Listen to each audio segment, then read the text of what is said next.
Ano ay me ke aloha ya kako pakahia po. Aloha everybody and welcome to this week's episode of Ho'i Kapiko. This week's episode is our episode 4 in our series of 5 episodes that we've been sharing over these past few weeks.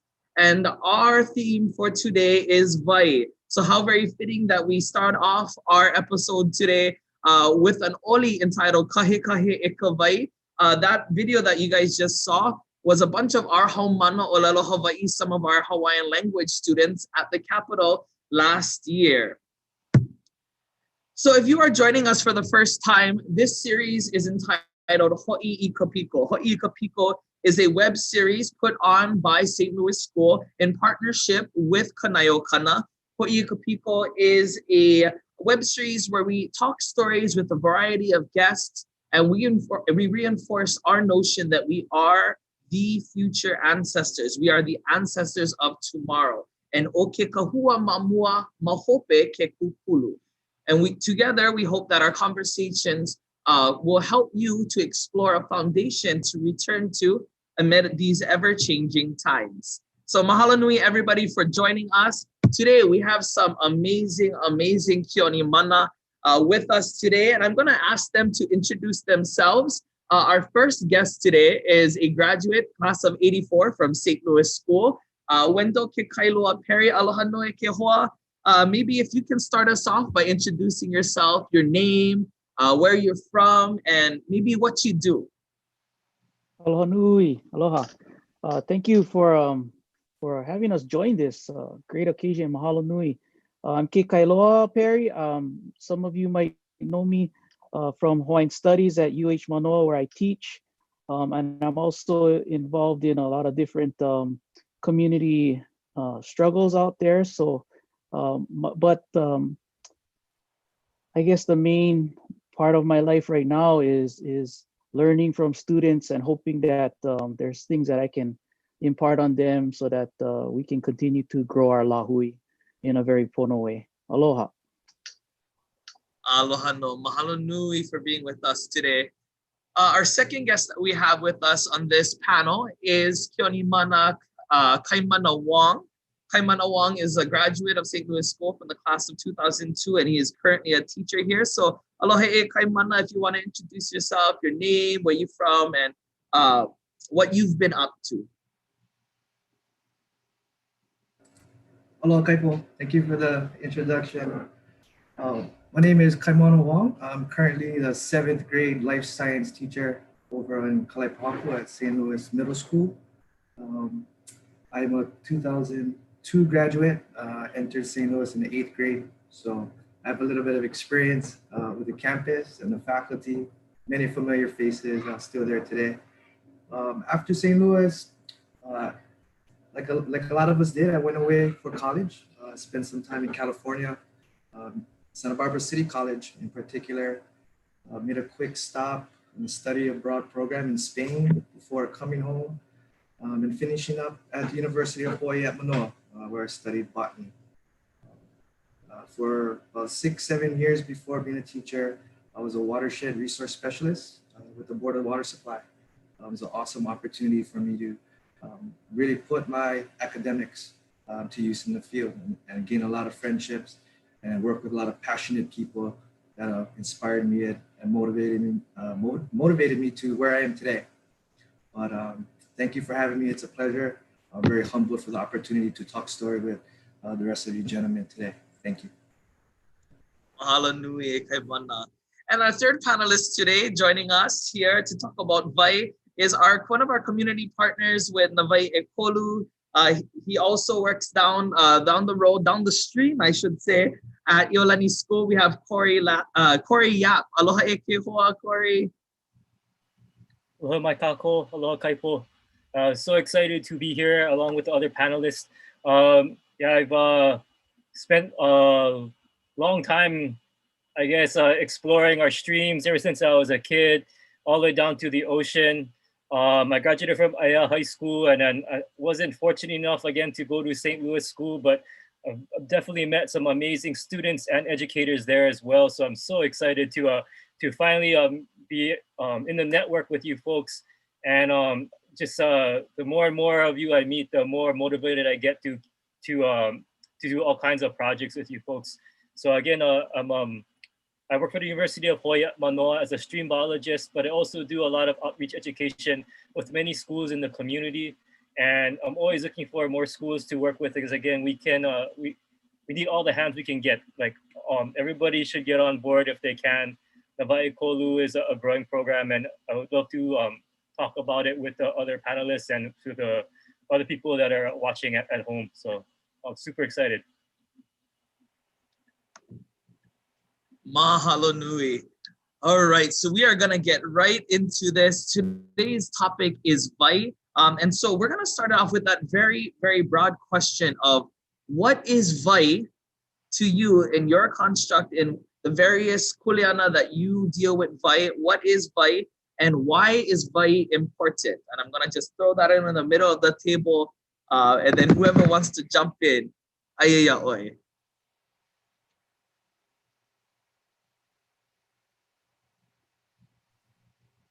I think we little bit shame, or humble, I should say. I'll start. No need be shame. Shame is for when you lie and steal. It's a emotion. Well, we're not gonna talk about when I was at St. Louis, right? No, I'm just kidding. I'm just kidding. All right, so I'll just start. I think the other two panelists here have a lot of experience and they can share but I'll start with, when I first saw your question, I thought and first heard your question, I thought about health, and I thought about the Vai that runs through our bodies.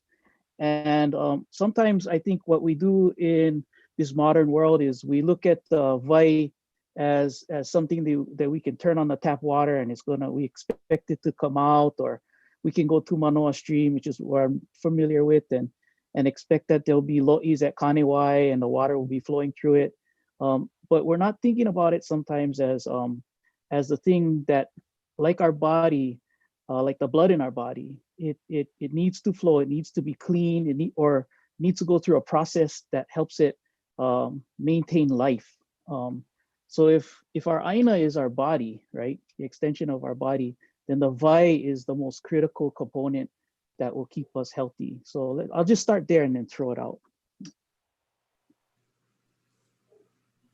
Well, when I think of Vai, I always think of connections, and it's so important. Again, when I think about how the rain and how it starts interacting with our landscapes when it comes down, and it starts connecting us all. It connects our landscapes. It moves from place to place downhill on its way to the ocean. And not only do we depend on it, it's so critical that we depend on it. There's so many organisms in our islands that are so dependent on it. And as it moves through our landscapes, it takes parts of those landscapes with it on its way downhill. And I feel like it's our responsibility to make sure that what's moving downhill from neighbor to neighbor, from home to home, or all the way down to the kahavai, that it has to be clean. It's a responsibility, because we always are giving it to our neighbor, whether it's a person or a human or an opu. Again, it's always important. These connections are important. And if you guys have participated in our program before, opu is a very important part of what we look at for indicators of health of our streams and health of our watershed. So it's so important for, again, these connections to happen, because again, the Opu will not be able to migrate up Mauka if they don't have that clean kind of water and those clean connections from Mako to Makai. Exactly right, Corey. It's essential for the life, for the organisms that have evolved naturally here. And you cut off the water, cutting off their life cycle. You cannot have a life cycle without the water cycle. It's a marriage. It's as Kikailo mentioned, it flows. If Aloha Aina is the heart of our culture, what we're trying to do, then the Vai is the koko. It's what flows, it what keeps the beat. It's that which feeds, the Aina is that which feeds us. So it's really goes hand in hand. But when I think of Vai, I think of mindfulness. Everybody's drive by the stream, cross the bridge. Everybody see the Opala, that's for sure. But we drive by and we keep going. Or we expect the next guy to pick it up. But we all don't like it. We all don't want it. Or we depending on somebody else.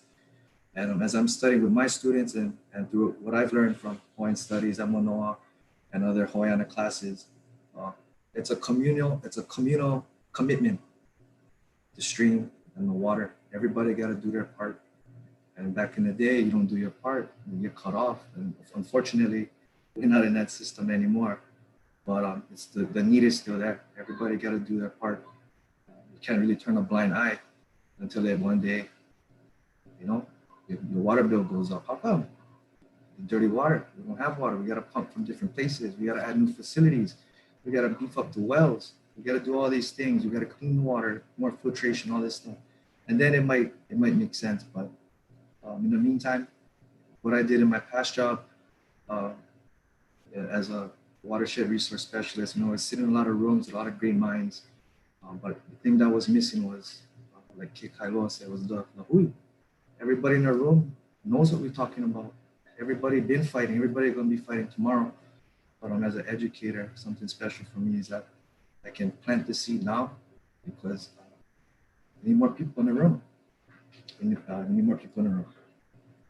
Thank you. Oh yeah, Io.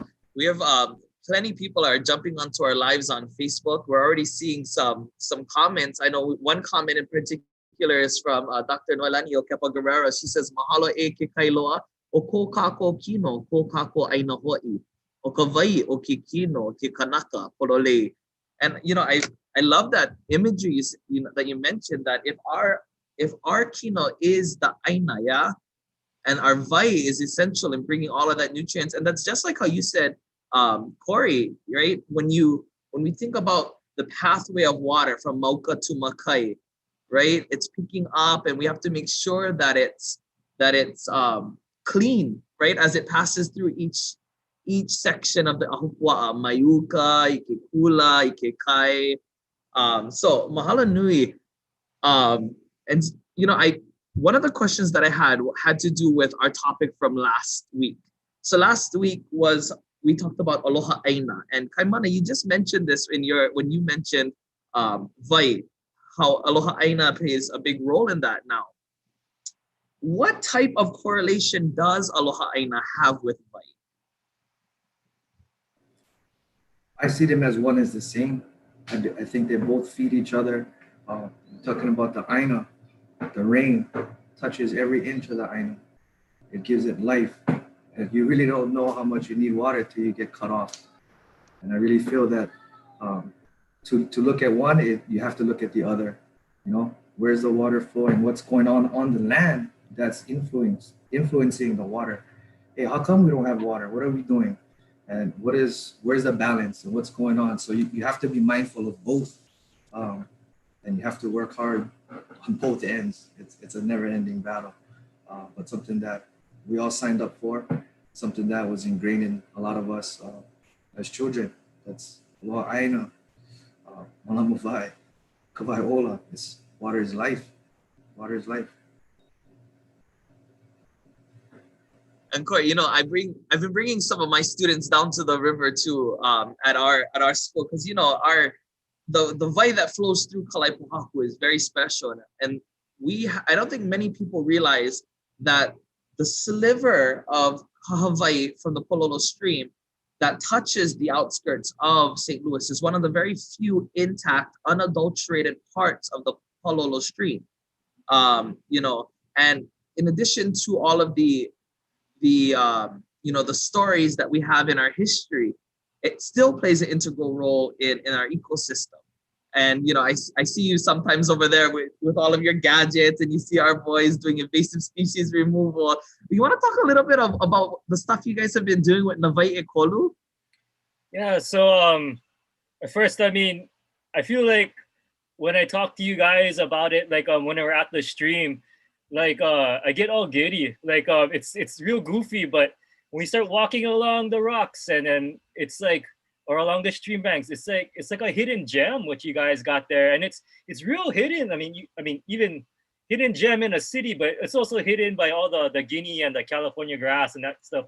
But it's gorgeous. Like when I was walking down there with some of your educators, it's just like, how come nobody knows about this? How come no one's like doing more in this area? It's like an outdoor classroom that you can do so much with, but what if you can see it?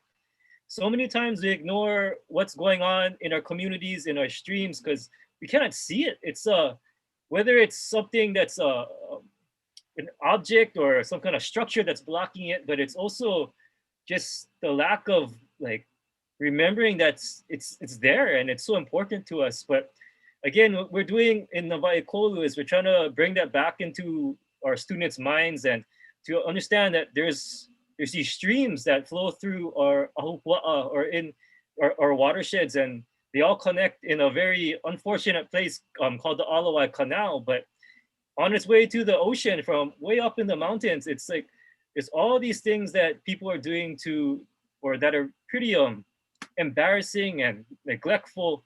And again, we're just trying to remind students that there are animals, there are plants, there's very important species in these waterways that need, again, that connectivity from Mauka to Makai and Makai to Mauka, that these life cycles are so important for them. And if even these rains that we're getting today, it's like this water that comes out and goes down to the ocean. These are important times of the year when they sense this fresh water coming out in large amounts, and even that brown water, they sense where to come back to in our streams. They're out there in the ocean ready to migrate, but they just need to know where to go, and they follow this breadcrumb trail. So anyhow, again, we're trying to teach the students again how these o'opu are indicators of health of our watershed, and if the connections from the mountain to the sea is there, we will find these o'opu.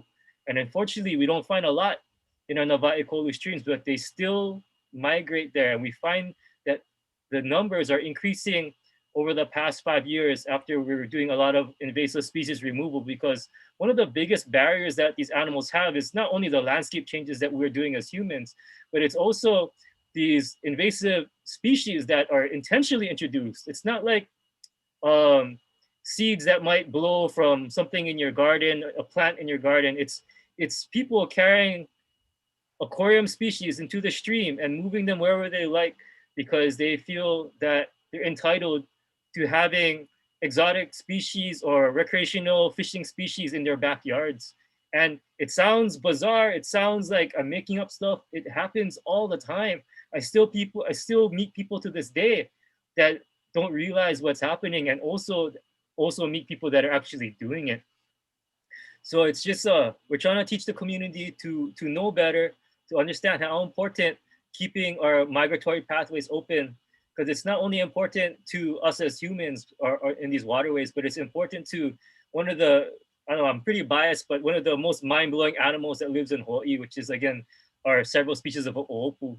We're also studying stream flow. We're putting sensors throughout our watershed. I know it sounds kind of I don't say graphic, but invasive in our own ways, because we're putting a lot of monitoring sensors all the way at the summit of the Ko'olaus, all the way down the stream.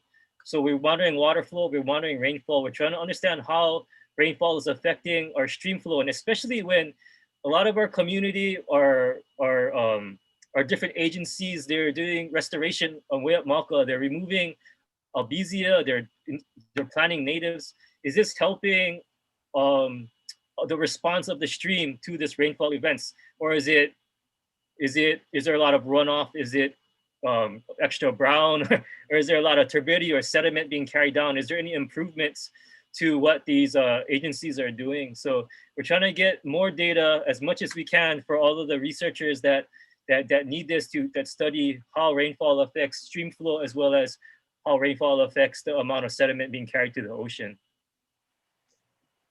Yeah, and research is so important, so that we can do things pono, right, and do things in the right way. Last week, Dr. Aluli's comment to us was to do our homework, right? To do our homework. If we're gonna do something, make sure that we study. And that was also a huge part of our conversation last week in Aloha Aina. From Aloha Aina in the 70s, and when we were in the 80s, when we were talking about the PKO, Protect Ho'olave Ohana, they had to do a lot of homework. And then we discussed about what's happening now in Mauna Kea, the difference between what's happening now at Mauna Kea, what's happening now with our iwi kupuna, what's happening now with our different water rights, is that our kanaka have done our homework. Our kanaka, our parents have gone to school, our children have gone to school, we have doctors, we have teachers, and we have lawyers, such as Kekailoa. And I know, Kekailoa, that you are doing, you're a professor and you're teaching courses in Western law. How do you bridge that gap in providing that Western law through the lens and context of a Kanaka? Well, I think the way I look at it, I'm very fortunate.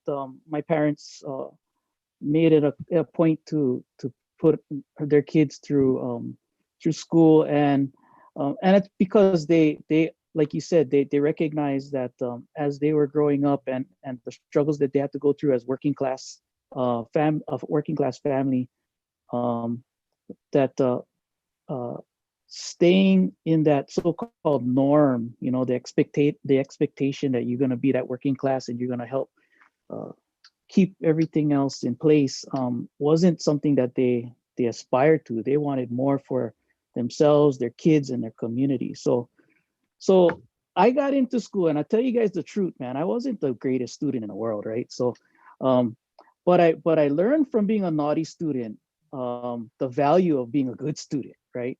Because by the time I got to law school, I had really good professors there, and instead of beating me up, they gave me tough love, and they actually taught me the value of taking my own personal experiences and tying it to the law and Western education. And so by the time I'm here at the university, my students know me already. I call what I do a legal guerrilla warfare or community guerrilla warfare.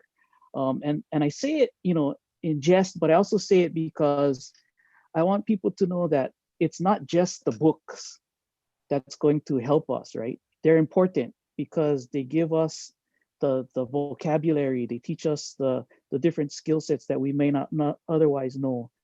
But it's the foundation that our families and communities have raised us with that is really the true foundation of our education.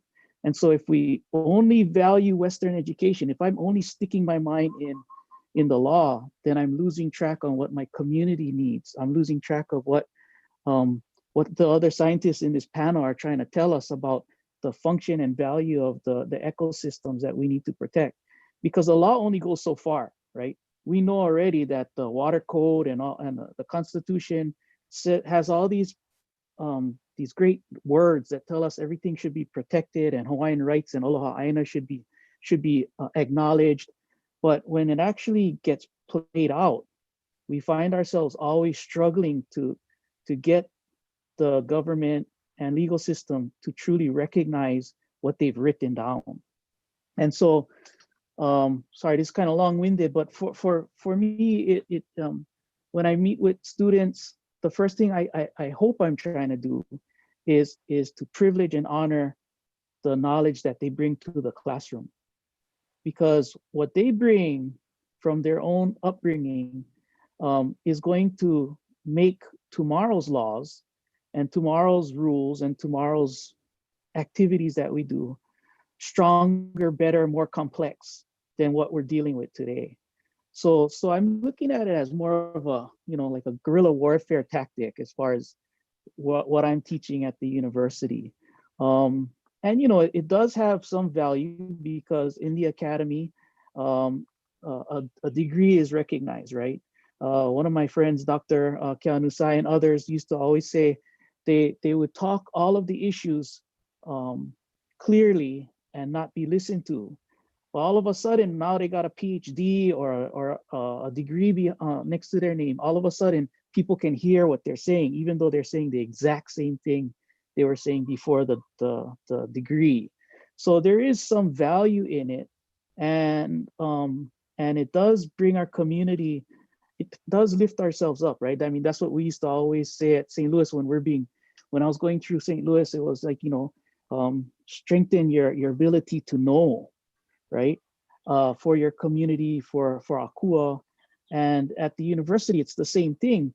But once you get out, now the challenge is to go back and to reinsert yourself.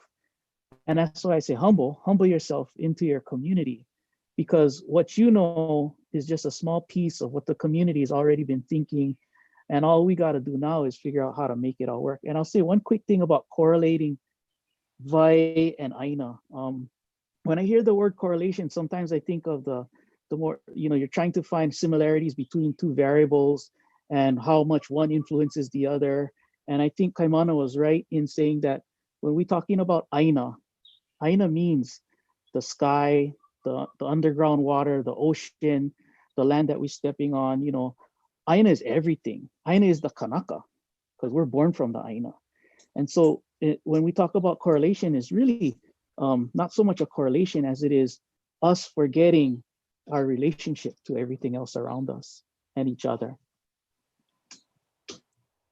Oh yeah, and it's funny how you say not the best student. I have this contention that the most kalohe students make the best teachers, because they hard for get around them because they know your ways, and they had to be a little bit, I gotten past telling my students to make smart decisions.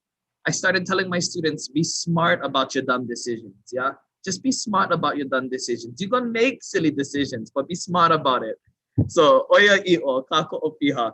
Can I say one real quick thing? Yeah, absolutely. When I was in high school, and if any of my classmates are watching, I won't out them. But when I was in high school, it's because something that Corey said. We didn't really get to appreciate how valuable that stream was, because sometimes when I was in high school, the stream was a place to go if you wanted to be kolohe. And the fact that it's a perennial stream, you don't think about it at that point in time. When I grew up, it was either Wailupe Valley or Nanakuli, or the west side. And so you have more intermittent stream flow. You don't have the value of seeing the stream flowing like that, right? So I think it's important that you guys are doing the work you're doing, because maybe while we go down and get, maybe you can take the Kolohe guys and tell them, okay, brothers, we're going down to the stream, and then implement, what might be, tell them it's Kolohe, but you're actually doing scientific observation. I don't know. I definitely had to do that with my class. We had my whole Kolohe class. Okay, grab your fishing poles. Let's go. We're doing invasive species removal. All right. And now we're gonna learn how to take these invasive species, and we're gonna interweave it into this thing called ho'omomona aina. Yeah, fertilizer. This is what we're gonna do. So kako piha. And come on, I was looking at you, giggling, smirking when he said going down to the stream to be Kolohe. Sorry, Kalamai, what you say for say? I just said you guys got choked, man, when you guys went. That was amazing. Yeah. One thing we were talking about with Kapaihi talked about this idea of kuleana and how kuleana is not for now, kuleana is for later. And that's just something that you mentioned too, Kailoa, yeah? That what we're doing now is for the future. And vice versa. There have been things that have been done in the past, particularly with our vai, that we are now seeing irreparable repercussions, right? And Kaimana, I just wanted to ask you, in your previous role, what were some of the I want to talk about like diversion of water. Were you able to see some of like the irreparable damage done by diverting water? And what was that like when having to work with the watersheds and stuff like that? Right. So for part of as a watershed resource specialist, we went to a lot of different areas, and it wasn't so much striking to me that the streams that were dried up, which there are, um, but it was the access. It was the access. It was restricted watersheds. So um, on another side of our job, we were doing education and outreach. So you're teaching about the water, why it's drying up, what kind of invasive plants, kind of animals. But there, but yet we're restricting the opportunity to get out in the field, to see, to touch. It was, hey, alo aina, malamavai, but stay out, no past this line. And that was something that kind of struck me. Um, but in regards to your question, I've seen a lot, but I know that there's a lot of people there at the board that have really good hearts, and it's not all about investment, monetary investment. It's about having quality and quantity for future generations. There's some issues like they're going on with like Red Hill, having those big tanks with the gas um, right over our aquifer. And the data and the science is telling us it's just a matter of time. We've had these warnings. But then what are you going to do about it? What do the people in the community know about it? So I was very fortunate to see a lot of different things, but the best part was seeing these things and then working towards something better. So my last few years, as I was leaving there, we were trying to create opportunities for the community to bring them in for educational outreach. And that's more than just opening the gate. That requires environmental assessments, planning, many different agencies, partnerships, all these stakeholders. Is a never-ending list, and it costs a lot of money. But the board was really on board. So I'm not sure where it is today. We're in the final stages of getting that draft EA out for Waihe'e. So having access to Waihe'e Valley, and also having an educational component towards that, and also in Manoa, so on the east side end and in Manoa. But there's a lot of groups that are out there taking the community in, but you want them welcome. So if you want to tell somebody, hey, pick up your rubbish, do all this stuff, but you know what, you're not allowed here. So that mindset, you're crossing that line, you feel as a trespasser. So what is my kuleana? Am I somebody that cares about this place, or am I a trespasser? And then if you're welcome, open the gate, you're welcome. That's a whole different kind of energy. You're being welcomed in. So now you feel kuleana, as opposed to, oh, I hope nobody see me leave this trash here, or walk past that trash. You flip it. Now you're responsible. We brought you in. Malama, let's take care. Let's reciprocate the action. But Kaipo, I'm sorry if going off track, but to your question, I've seen a lot, but I've seen a lot of good changes. All that stuff that happens, Paul, we got to move forward, and we don't want to make the same mistake. So let's learn, absolutely. But let's focus our energy to move forward. Oh, absolutely. And no need to apologize about going off track, because I mean, it's not really off track. It's just building up on building. And that's what VI is, right? VI flows, and sometimes VI merges, and that VI becomes more VI. And that's how we get VI, which, of course, is our word for, for wealth. Yeah. And so that off track to me is more VI. Yeah. It's just more pearls and more. Everything is connected. So as a science teacher, just offering that perspective, everything. That north wind that you felt last night, that you needed an extra blanket, that's science. That weather, that observation, that's Hawaiian. So, gathering this observation, surrounding yourself with good people, being observant. What are the waves doing? What tide is it? Oh, where's the pop? Where's the reef? Where's the danger zone? Oh, Geonpaio, Halolu, what season is it? What predator fish are coming in? Somebody says, I've never been in a mountain, but you surf. What does the reef look like? Is it dead? If you have a cut, are you scared about dying surfing bowls? So all these things, I'm so blessed to be around these students that so everything's connected. So you can find a way to connect with them. And anyway, thanks, Kaipo. I gotta share real quick. It's again off subject, not even on subject of this, but you said it was why I'm giggling when you mentioned halalu. Last month, I had my throw net and I took it down to Hunakai because had schools of halalu over there, right? And so I'm going for it. I'm throwing my net, and I tweaked something in my back. And normally you should just stop, yeah, but no, not me. I put my upena in the bucket. I grab my tree prong. I go out for another couple hours. By the time I come back in, I couldn't stand up. I was like, "Oi, did I just reach the kupuna status? Did I just peak in a certain age? Did I just uniki to a new age group?" So that's kalamai off track again, like we was talking. But when you mentioned halalu, that reminded me of that story. And Corey, we're talking a lot about education, and it's so awesome to see you three Aloha Aina. Is your Aloha Aina roots are really dug deep into this concept of education. How are we gonna make it better? We're gonna educate. We're gonna raise up this next generation of Aloha Aina warriors. And Nakai Evalu has Navai Evalu Ekolo Kalamai, Navai Ekolo. I'm taking all three books and I'm putting it into one Nakai Ekolo Valu E. But in Navai Ekolu, you guys are doing a lot of different things. How can what you guys are doing be replicated throughout the Pai'aina? What are some of your core tactics that anybody can just take hold and do? Oh, I'm not sure. I feel like there's a lot of answers to that, but I feel like during the pandemic, I feel like we really changed what we do and how we do it. I mean, it's just because of there are some people that have some restrictions with like to what we teach.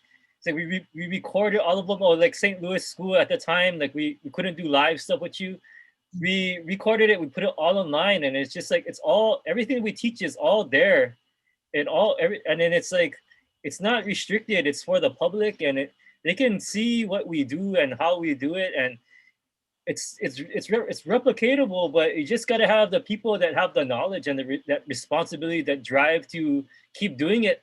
I feel like it's very easy to think something is hard and like not be motivated to do it because things are hard. But I feel like if you just have the passion and understand responsibility, that it's easy to motivate the community to just do what we do. I mean, I don't feel like what any class that we work with is hard. People have fun doing it, and it's Aloha Aina, it's collecting data, it's citizen science, it's restoration. It's so much that's all compiled into one, and we're still looking for ways to improve it. There's so many things that we've been talking about lately over the summer, and we're just trying to build upon everything that we've been doing. And again, the more people we talk to, like you guys, it really drives like new possibilities for us. So um I I always tell students when after they go through our program, just like a couple of things you can do is just spread information, tell your parents, tell your siblings, tell your neighbors what you learn. It's so easy nowadays to spread information. It's just like it's something that humans can do really, really well. And other than that, it's just it's kind of goofy. If you were hearing what I was saying earlier, it's also just it's so easy to keep your aquarium fish out of the stream. It sounds like what are you talking about aquarium fish now? It's just that's a huge problem again for our waterways. It's just so much things going on there, and again, it's really causing a lot of problems that people don't realize. You know, these invasive species.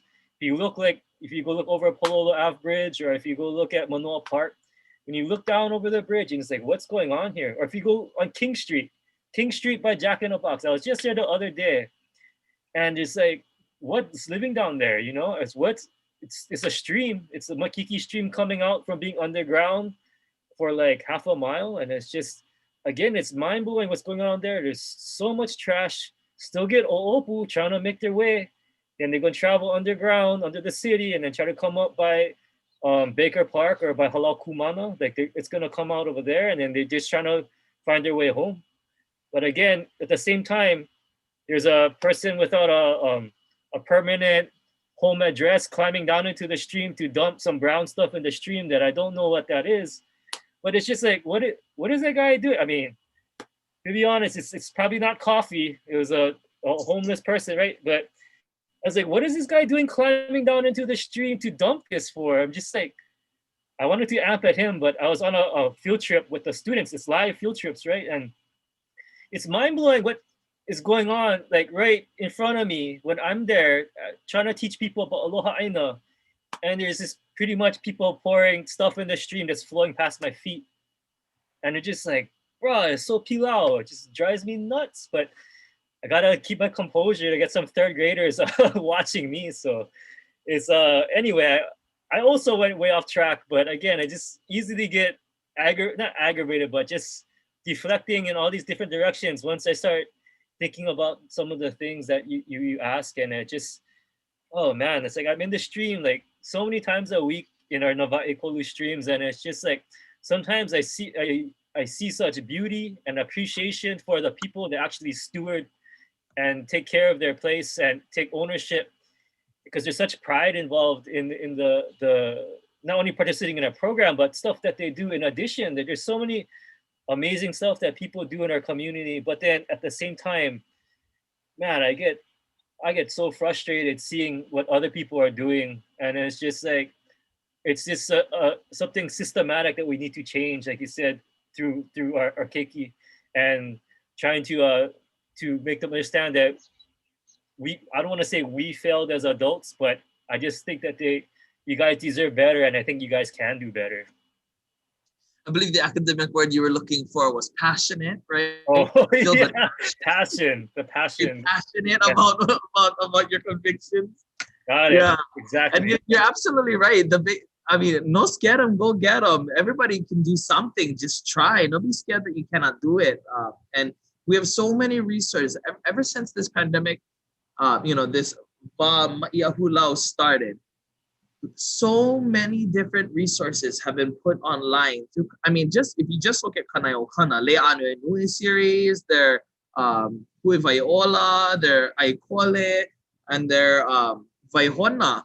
Like, there is a bunch of different crowdsourcing activities that people can go on and try themselves. And like you said, no scare them, go get them. One crack, medevac, hooray.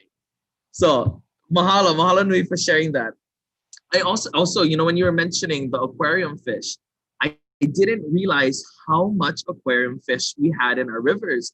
There's a river I live Aliamanu, right, by Salt Lake, and one of my best friends, Miss Tawa Ese, who's a teacher here at St. Louis as well. Sometimes we like to go down to a little, the meter park, and we just walk back and forth, our own little sense of release is to go walking, right? And we look down and there's so many goldfish. I didn't realize how much goldfish had inside our rivers until you look down and there's native alai in our rivers. So you have these native ducks, your alai kea strolling around with the goldfish. So it kind of blows my mind too. So one thing, I know that we have about 15 minutes left, so I want to at least get these two questions out to you, gentlemen. This first one has to deal with ho'i kapiko. All of our topics that we presented have been topics that the people in our community can latch onto and kind of solidify their own kahua, their own piko, so to speak, for them to revert back to during these ever-changing times. In the sense of water, and I'm going to send this to everybody over here in the panel. In the sense of water, how can Vai be that kahua for us? And how can Vai be that piko for anybody living in the Pai'aina to always have something to revert back to set them on the straight and narrow? And I'm going to actually ask if Kailoa can go first on this, because I know you already said something about it because I wrote it down. You said, Oka Ohana ke kahua. That's already one kahua. And you mentioned how Vai affects that. You also talked about how Aina and Kanaka isn't necessarily something that is in correlation, right? Sometimes we always get stuck between causation versus correlation, stuff like that in academia, but how it's one and the same, really. So I'm going to ask maybe if you can kick us off on how Vai can be that piko for us to return to amidst these ever-changing times? I think at the most fundamental level, if we don't have vai, we're dead. So it's an existential type of issue for all of us, right? Because and there's some talk about, well, we can go and desalinate and then we'll still have water. So don't worry about all of the stuff we're doing now. Keep polluting, whatever. And so I think we need to take a really serious look at ourselves and where we are in Hawaii and realize that vai is such a finite resource that and if we looked at this past couple of summers, I mean, I live up in Wahiawa, and I used to always expect some rainfall. This summer, not really. And so at a very fundamental level, we're not doing what we need to do to stay alive. And the more we, in the law, they say that, what's the best, most reasonable, most beneficial and reasonable use. That's what we're supposed to look at. But our Western mind has treated that to mean, has made that mean, what's the best economic use, right? Or what? And so, and we tend to forget about the cultural, traditional, and just the fundamental idea of having clean, fresh water, so that we can grow things and so that we can consume it and be alive. And one quick thing before I move on is there's this, the concept was aloha aina and vai, right? And aloha aina doesn't just mean recycle, right? We all know that. And vai doesn't just mean wealthy. I mean, it carries with it such fundamental core meanings that drive us to the piko, drive us to the source of who we are as kanaka and part of the aina. And we cannot forget that aloha aina also means a very political position that we have to take. Aloha aina was a very political statement in the 1800s till today. And so it's going to require us not only be good conservation environmentalists, but it also is going to require us to be very mindful, strategic, political actors if we expect to see the piko healthy, right? So aloha aina is also very political. I think Emmett Aluli guys did a good job at talking about that. And I think we should continue to reflect that in everything we do. Because sometimes we say, oh, this is cultural, not political. But we have to remember that every cultural act in 2020, in this modern era that we live in, is a political act, right? Is one that we have to do in order to stay, in order to survive. Absolutely. And I just listening to those words, it really get, because it's so very true. If in being who we are and choosing to stand on our foundation, we are in fact taking a political stance. So mahalo nui no kela. So Corey, kaimana, I'm gonna leave you guys to the same question. How can vai serve as an avenue to ho'i kapiko for our people? I'll take it, Corey, but vai has led me back to St. Louis. Those little decisions I made along the way, how it has a ripple effect in time to lead you where you are. So vai was a very influential part of me being where I am today, where my two sons are today. So for my Alohana, ho'i kapiko, the vai was the way. It was through my studies, through my internships at Paipai O'Hi'ia, working in a nursery at Hui Kumaoli Ola, in Papahana Kula. All these people, these influencers. We're not talking about social media influencers. We're talking about Hawaiians, educated Hawaiians getting down and dirty, real people. Aloha just coming out of every essence of their being. And it rubbed off. It rubbed off. When I think of vai, I think about relationships. Ho'i kapiko is relation. I think of piko to the mother, to the aina. But that's only one aspect. The second aspect for me is a relationship. Having a relationship with the aina, and not in a corny way, but coming with an energy, a thankful, mahalo energy. Thank you for being here. Thank you for providing. And you know, when you thank and you have gratitude, you have an awareness, you have a mindfulness. And when you have a tight relationship with something, you create a strong faith. So going back to the St. Louis, being mindful, being faithful, all these things that I've learned at St. Louis. Umaikai Crozier was my kumu, my 8th grade year. So coming into 8th grade, they really kept the middle school and the high school not segregated, but separated. But I was allowed. I asked, may I take Hawaiian language? So I was the only middle schooler taking it. So he was a forward thinker, and you could see he was motivated and influenced by great ones too, like Kumu Lake. So just being a part of that cycle, being motivated. One thing about St. Louis, knowing when to turn it on, turn it off. Hey, good fun. Sports, good fun. Holo holo, good fun. All this stuff. But you know, it's time to hit the books, time to hit the books. When it's time to be there for your family, Alohana, you gotta be there for your family. And all these things led me to where I am today. So I'm so thankful to Vai for allowing me to have a relationship with the Aina, with the water, being able to be influenced and motivated by such special people, and then being able to pass this on to my keiki and my students, and really help create that lahui that we are talking about. So thankful for having me here today to share and to listen to these other gentlemen, and just, you know, really thought-provoking. So thank you. Mahalo. Kaimana, real quick question, because I didn't realize you were here same time as Paul when he was teaching at the school. Were you a part? Did you help him when he helped to open up the lo'i that was down by the stream side? Did you help him with that was in Kim Sin was in 97, 98, and up there was just weeds. So part of what our class in Patoloi, it was really nothing. It was just weeds, and we would clear. And then I think it was the ending of my 8th grade or my freshman year. We had a little partnership, and they brought up some tanks, and we were trying to raise moi. So we had some moi li'i from, I think it was the Oceanic Institute.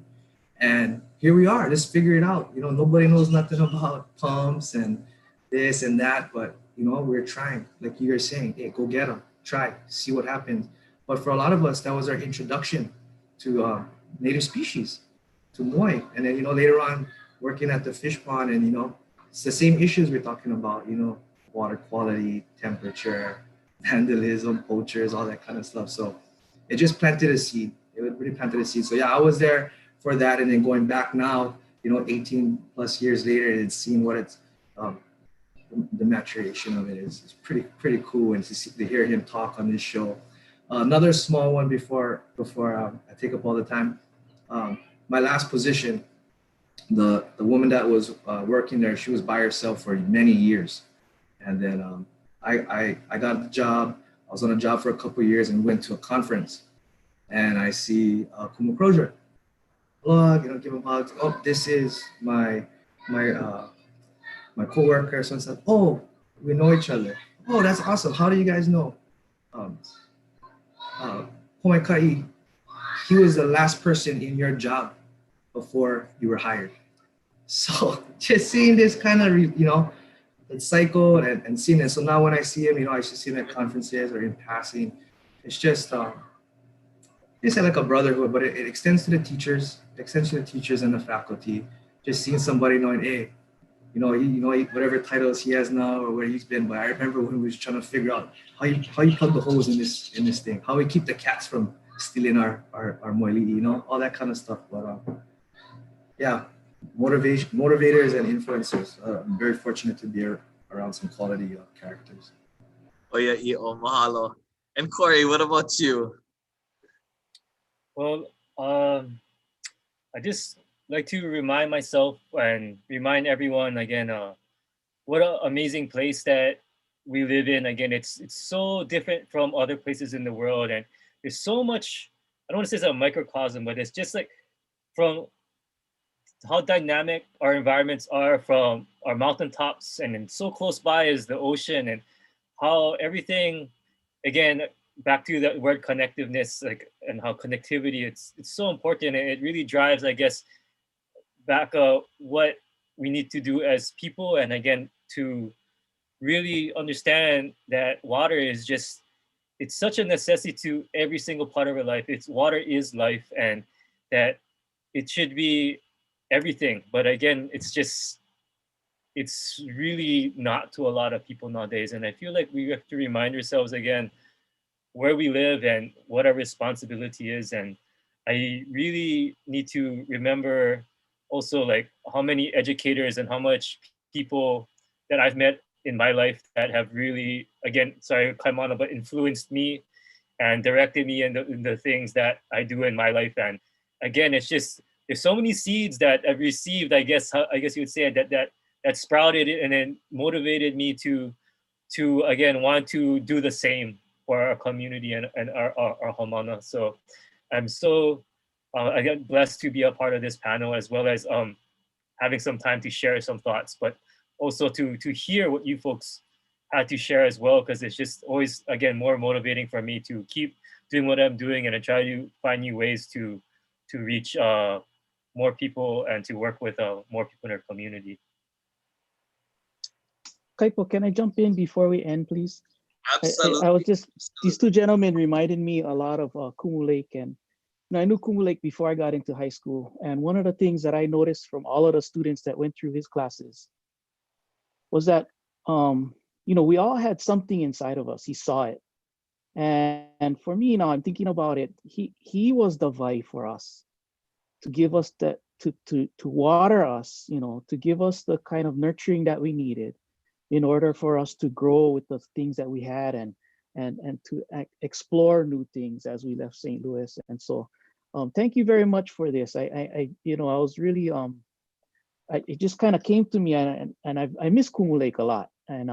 And the fact that now I can reflect on it and realize even more how much he's been a source of water, a source of life for all of us at St. Louis and for our larger community.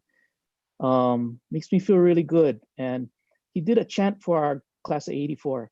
And one of the lines in it was, Ai pohaku I ka mea mai kai. And then at the end, he says, Hukilike lokahi kupa'ae. So, even as he's watering us and with that chant, and he's helping us grow, he's reminding us that, there's going to be times when we have to ai pohaku, and it's a very political, cultural thing.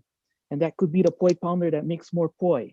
It could be preparing ourselves for hard times to come. But in the end, when we pull together as a community, we'll be all right. Mahalo. We have so we've come up to our hour. But I'm gonna ask one more time if there's anything that you gentlemen want to share, any last final thoughts that you want to share with us before we leave.